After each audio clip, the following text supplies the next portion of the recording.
আসসালামু আলাইকুম। আমাদের আজকের idiom in the dark. In the dark অর্থ হচ্ছে কোনো কিছু সম্বন্ধে আমরা যখন অবগত থাকি না, অর্থাৎ এই ব্যাপারে আমাদের কিছুই জানা নেই, সেটা বোঝাতে আমরা কি ব্যবহার করতে পারি? ইন দ্য ডার্ক এই ইডিয়ামটি ব্যবহার করতে পারি। এবার ইন দ্য ডার্ক এই ইডিয়াম নিয়ে একটি বাক্য তৈরি করা যাক।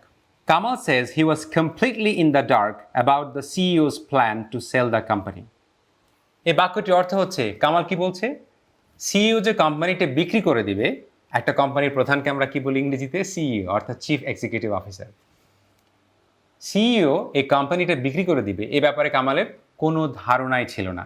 এ ব্যাপারে কামাল সম্পূর্ণ ইন দ্য ডার্কে ছিল, এ ব্যাপারে সে একেবারেই অবগত ছিল না। আপনাদের সাথে পরবর্তী ডিমে দেখা হবে। আল্লাহ হাফেজ।